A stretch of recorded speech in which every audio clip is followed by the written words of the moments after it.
नमस्कार दोस्तों, स्वागत है आपका ज्ञानवर्धक चैनल स्टडी फॉर अवेयरनेस पर। दोस्तों हम लोग आज के इस वीडियो में देखेंगे आज दिनांक 27/7/2025 बिहार पुलिस कांस्टेबल एग्ज़ाम प्रश्न का उत्तर।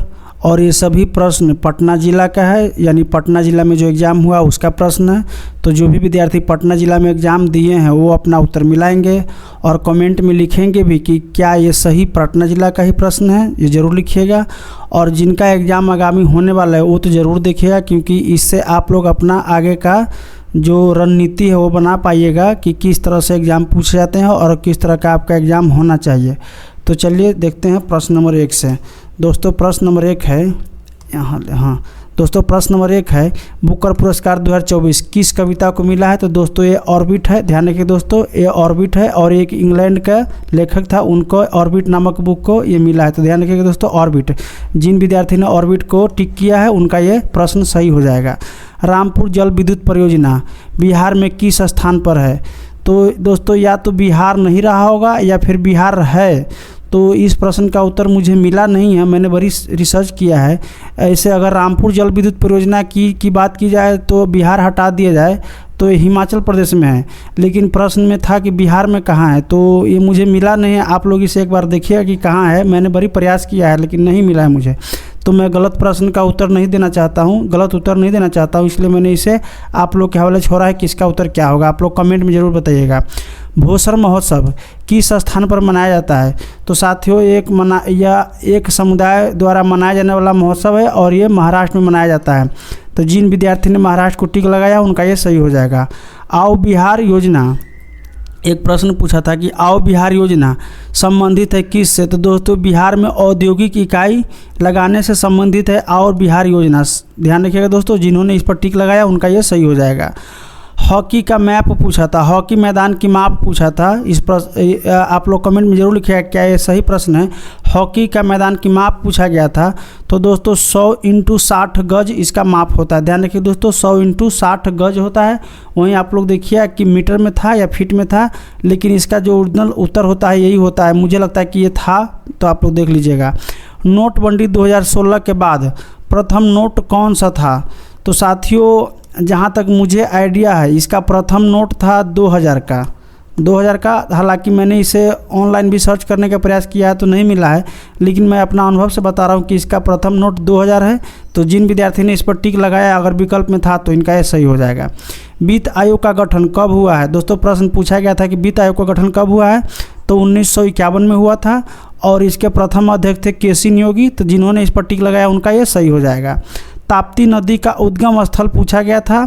ताप्ती नदी का उद्गम स्थल पूछा गया था तो ये सतपुरा की पहाड़ी से था। ध्यान रखिए दोस्तों, मुल्ताई पहाड़ी रेंज है और वहीं पर सतपुरा रेंज है, उसमें से ये निकलती है ताप्ती नदी।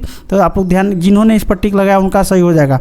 साथियों अगर आप लोग इस चैनल पर नए हैं तो इस चैनल को जरूर सब्सक्राइब कीजिएगा, क्योंकि मैंने जो पिछला वीडियो बनाया था स्टैटिक जीके का, उसमें से लगभग 4 से 5 प्रश्न सीधा बिहार पुलिस के एग्ज़ाम में आया है। तो आप लोग उसे एक बार ज़रूर देख के जाइएगा अगर आपका एग्ज़ाम होने वाला है, क्योंकि मैंने स्टैटिक जीके का प्रश्न लगभग 330 प्रश्न का वीडियो बनाया और मात्र 25 मिनट में है। तो आप लोग कम समय में अधिक से अधिक प्रश्न को याद कर सकते हैं और देख सकते हैं। और भी बहुत सारा कंटेंट रखा हुआ है चैनल पे, जाकर देख सकते हैं। 1857 की क्रांति में मिलान करना था दोस्तों, तो इसका सही उत्तर आपका यहाँ मैं मिलाया हूँ। जैसे दिल्ली से कौन था तो बख्त खान था, वहीं लखनऊ से कौन था तो बेगम हजरत महल, और उसके बाद से आपका कानपुर से तो नाना साहब थे, और झांसी से कौन थी तो लक्ष्मीबाई। तो ये सही मिलान था। जिन्होंने इस पर सही मिलान किया इसका, उनका ये प्रश्न सही हो जाएगा। मृदा अपरदन का मुख्य कारण क्या है, ये प्रश्न था। तो दोस्तों इस प्रश्न का उत्तर हो जाएगा आपका वनों की कटाई इसका मुख्य कारण है। कारण तो वैसे कई है लेकिन मुख्य कारण में ये आता है। तो आप लोग जिन्होंने इसका टिक इस पर इनको गोल किया है वो सही हो जाएगा उनका। आर्यभट्ट का जन्म स्थल बिहार में कहाँ पूछा गया था, बिहार में कहाँ है। तो दोस्तों ये कुसुमपुर में आर्यभट्ट का जन्म हुआ है, और कुसुमपुर मैं आपको बताना चाहूँगा कुसुमपुर पटना का प्राचीन नाम है। तो ध्यान रखिएगा, जिन्होंने कुसुमपुर को टिक लगाया है उनका ये उत्तर सही हो जाएगा। मौसमी भूखमरी कहाँ पाई जाती है। प्रश्न था मौसमी भूखमरी कहाँ पाई जाती है। तो दोस्तों इस प्रश्न का उत्तर हो जाएगा आपका ग्रामीण क्षेत्र में। तो जिन विद्यार्थी ने ग्रामीण क्षेत्र पर टिक लगाया उनका ये सही हो जाएगा। प्रश्न है कि 2005-06 में बिहार में प्रति व्यक्ति आय कितना था।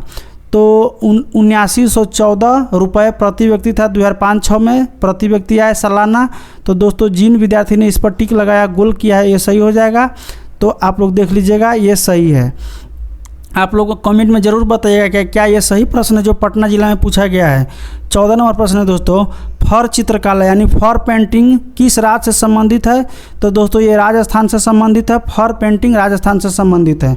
नालंदा विश्वविद्यालय के वर्तमान कुलपति कौन है? आप लोग बताइए। तो इस प्रश्न का उत्तर हो जाएगा आपका अरविंद पनगड़िया, वर्तमान में इनका अध्यक्ष है, कुलपति है नालंदा विश्वविद्यालय का, ध्यान रखिएगा दोस्तों। वहीं इसका उपाध्यक्ष की बात की जाए तो सचिन है, ध्यान रखिएगा। सचिन क्रिकेटर नहीं है, दूसरा सचिन है। लोंगेवाला की लड़ाई, क्वेश्चन 16 है, लोंगेवाला की लड़ाई किस युद्ध से संबंधित है? तो दोस्तों भारत पाक युद्ध 1971 से संबंधित है। और मैं आपके इसके बारे में एक इंटरेस्टिंग चीज़ बता दूं, आपका गद्दर फिल्म जो बना हुआ है इसी लड़ाई पर बना हुआ है, जहां पर मात्र 120 अपना भारतीय सिपाही ने पाकिस्तान के 2000 से 4000 सिपाहियों को पस्त कर दिया था। आगे हम देखेंगे 17 नंबर प्रश्न है, 2011 के अनुसार भारत की जनसंख्या वार्षिक वृद्धि कितना थी? 2011 के अनुसार तो आपका 1.64% वार्षिक वृद्धि 2011 के अनुसार है। तो आप लोग जिन्होंने इस पर टिक लगाया उनका ये सही हो जाए। दोस्तों प्रश्न है, राजापुर विद्युत केंद्र कहाँ स्थित है? तो दोस्तों राजापुर विद्युत केंद्र आपका पटना में स्थित है। जिन्होंने इस पर टिक लगाया उनका ये सही हो जाएगा। जयप्रकाश अंतर्राष्ट्रीय हवाई अड्डा कहाँ है? तो दोस्तों ये पटना में है और ये चर्चा में इसलिए भी है क्योंकि हाल ही में इसका रेनोवेशन हुआ है, यानी इस पर पुनर्निर्माण कार्य हुआ है और इसे और विश्व स्तर का बनाया गया है। तो ये पटना में है, ध्यान रखिएगा। 20 नंबर प्रश्न है, बरौनी तेल रिफाइनरी कहाँ स्थित है? तो दोस्तों ये बिहार में ही है और ये बरौनी जिला में है, ध्यान रखिएगा। और जिन्होंने इस पर टिक लगाया बरौनी पर उनका ये सही हो जाएगा। आपका 21 नंबर प्रश्न है, भारत में 1% कितना होना चाहिए अनुमान के अनुसार? तो दोस्तों इस प्रश्न का उत्तर होगा 33%। ये माना जाता है वैज्ञानिकों के द्वारा कि भारत में अच्छे पर्यावरण के लिए 33% वन तो होना ही चाहिए। तो 33%, जिन्होंने इस पर टिक लगाया उनका ये सही हो जाएगा।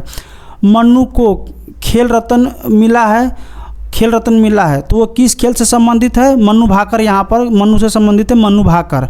तो दोस्तों वो शूटिंग से संबंधित है, ध्यान रखिएगा। वहीं अवनी लखेरा किस खेल से संबंधित है? तो दोस्तों ये पैरा ओलंपिक में खेलते हैं, यानी पैरा एथलेटिक्स है और ये भी शूटिंग से संबंधित है। तो इन्हें भी आप लोग जिन्होंने इस पर टिक लगाया है दोनों पर, ये उनका प्रश्न सही हो जाएगा। दोस्तों अगला प्रश्न है, कमल का पर्यायवाची हिंदी से संबंधित है। कमल का पर्यायवाची क्या होता है? दोस्तों सरोज होता है और सरोज विकल्प में था, तो जिन्होंने इस पर टिक लगाया उनका ये सही हो जाएगा। 25 नंबर, स्वार्थ का संधि विच्छेद क्या होता है? तो दोस्तों इस स्वार्थ का संधि विच्छेद हो जाएगा स्वा जो अर्थ। तो जिन्होंने इस पर टिक लगाया है, क्योंकि ये था ऑप्शन में, तो जिन्होंने इस पर टिक लगाया उनका ये सही हो जाएगा। अगला प्रश्न है, एब्सिसिन बायोलॉजी से प्रश्न है, वनस्पति विज्ञान से। एब्सिसिन अम्ल का कार्य क्या है? एब्सिसिन अम्ल का क्या कार्य है? तो दोस्तों बीज को अंकुरन करना इस अम्ल का मुख्य कार्य है, एब्सिसिन अम्ल का, ध्यान रखिएगा दोस्तों। सुनीता विलियम्स, करंट अफेयर का प्रश्न है, सुनीता विलियम्स कितने दिनों तक अंतरिक्ष में रही थी? तो इस प्रश्न का उत्तर होगा दोस्तों 9 महीना। तो ध्यान रखिएगा दोस्तों 9 महीना सुनीता विलियम्स अंतरिक्ष में रही थी। आगे हम लोग देखेंगे दोस्तों, एक मैथ भी है, एक प्रश्न 28 नंबर मैथ का, विक्रय मूल्य में से 450 रुपये घटाने पर 10% लाभ होता है, ठीक है, 10% लाभ होता है। उसके बाद 10% लाभ के स्थान पर 10% हानि होता है, तो विक्रय मूल्य क्या होगा? दोस्तों प्रश्न है, विक्रय मूल्य में से 450 रुपया घटाने पर 10% लाभ के स्थान पर 10% हानि हो जाता है, तो विक्रय मूल्य क्या था? तो दोस्तों इस प्रश्न का उत्तर हो जाएगा आपका 2475। ध्यान रखिए दोस्तों 2475 इस प्रश्न का उत्तर है। तो दोस्तों ये सभी प्रश्न आपका याद किया हुआ है, यानी मेमोरी बेस्ड है। तो इतना ही याद कर पाया हूँ क्योंकि मैं एग्ज़ाम में बैठा हुआ था, उसके बाद से इतना ही प्रश्न याद हुआ है। तो आप लोग मिलाइए और कितना सही हुआ है। आगामी होने वाले एग्जामों के लिए आप लोग इस चैनल पे जो वीडियो पड़ा हुआ है, स्टैटिक्स जीके का है, करंट अफेयर है, साइंस का है, बायोलॉजी का है, ज़रूर देखिएगा क्योंकि इनसे प्रश्न बहुत सारे टकरा रहे हैं। धन्यवाद। जय हिंद, जय भारत।